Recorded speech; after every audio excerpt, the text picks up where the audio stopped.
ایک رات مصر کے بادشاہ فرعون نے ایک خواب دیکھا کہ شام کی طرف سے ایک آگ آئی اور اس آگ نے تمام قبطیوں کے گھروں کو جلا ڈالا جبکہ بنی اسرائیل محفوظ رہے۔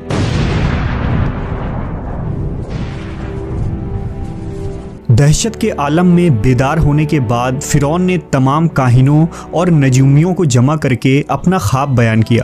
نجومیوں نے اسے بتایا کہ بنی اسرائیل میں ایک بچہ پیدا ہوگا جو فرعون کی بادشاہت کو ختم کرے گا۔ وہ بچہ کون تھا اور اس نے فرعون کی بادشاہت کا خاتمہ کر کے مصر کی تاریخ کو کیسے بدل ڈالا، اس ویڈیو میں ہم فرعون کے اس خواب اور اس پراسرار بچے کے متعلق جانیں گے۔ فرعون خدائی کا دعوے دار اور بڑا ظالم و جابر بادشاہ تھا۔ اس نے بنی اسرائیل کو اپنا غلام بنا رکھا تھا، حالانکہ وہ حضرت یوسف علیہ السلام کے زمانے سے وہاں رہا کرتے تھے۔ حضرت یوسف نے اپنے والد حضرت یعقوب اور اپنے بھائیوں کے لیے زمین کا ایک حصہ اس وقت کے فرعون بادشاہ ریان بن ولید سے حاصل کیا تھا۔ حضرت یعقوب کی یہی نسل بنی اسرائیل کہلائی جو مصر میں خوب پھلی پھولی۔ یہ لوگ حضرت یعقوب کے دین کے پیروکار تھے، لہٰذا اس وقت اللہ کے نزدیک یہ سب سے بہترین جماعت تھی۔ انہوں نے فرعون کو سجدہ کرنے اور اسے اپنا رب ماننے سے انکار کر دیا تھا۔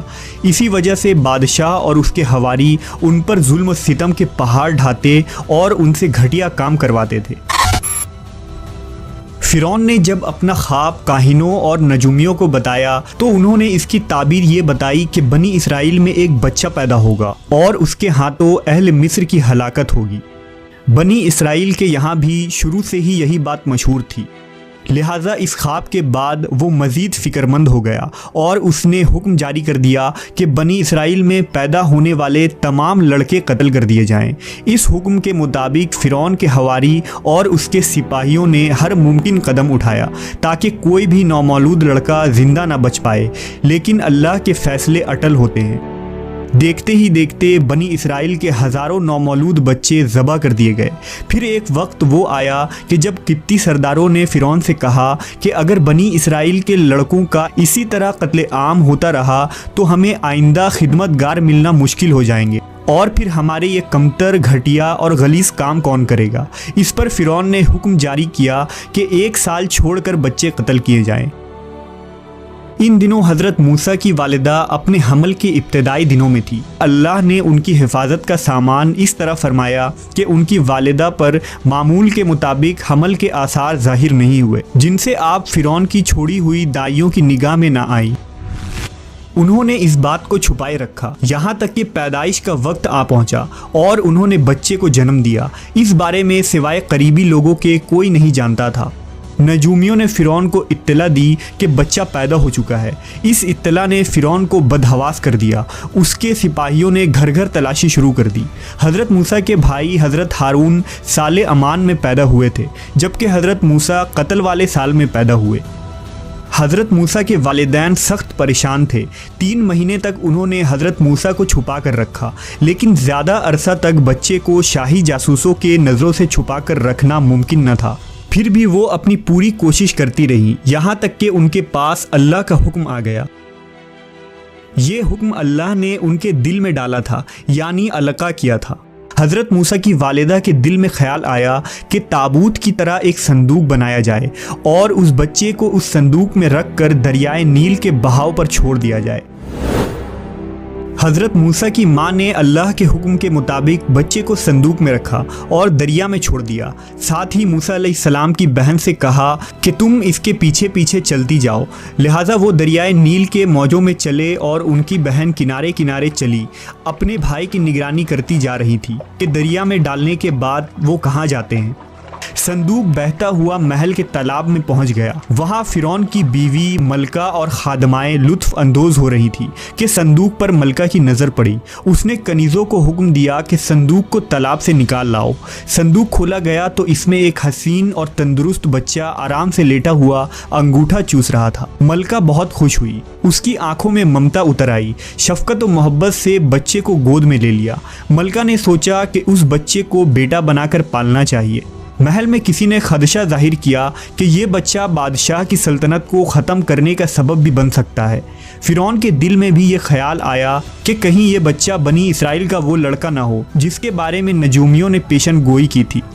لیکن فرعون کی بیوی نے کہا یہ بھی تو ہو سکتا ہے کہ یہ بچہ ہماری آنکھوں کی ٹھنڈک بنے یا ہم اس کو اپنا بیٹا بنا لیں۔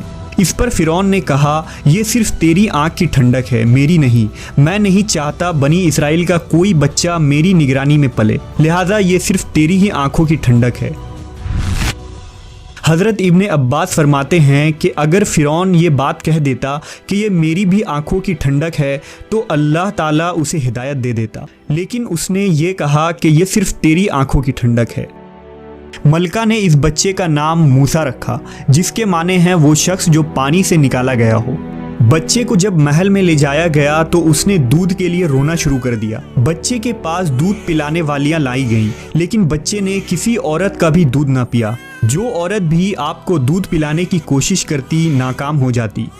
ادھر موسیٰ علیہ السلام کی بہن دور کھڑی یہ سب دیکھ رہی تھی۔ موسیٰ علیہ السلام کی بہن نے فرعون کی بیوی سے کہا کیا میں تمہیں ایسا گھر نہ بتاؤں جو اس بچے کی تمہارے لیے پرورش کرے اور اس بچے کی خیر خواہ ہو، اس لیے کہ وہ ایک غریب گھرانہ ہے۔ جب انہیں معلوم ہوگا کہ یہ بچہ فرعون کے گھر سے آیا ہے تو انہیں انعام و اکرام ملنے کی امید رہے گی۔ اس گھر میں نیک سیرت خاتون ہے، وہ اس بچے کو بخوشی دودھ پلانا قبول کرے گی۔ فرعون کی بیوی نے کہا چلو ٹھیک ہے، لہٰذا آپ کی بہن انہیں گھر لے کر آئی۔ والدہ محترمہ نے بچے کو دودھ پلایا تو آپ نے فوراً دودھ پینا شروع کر دیا۔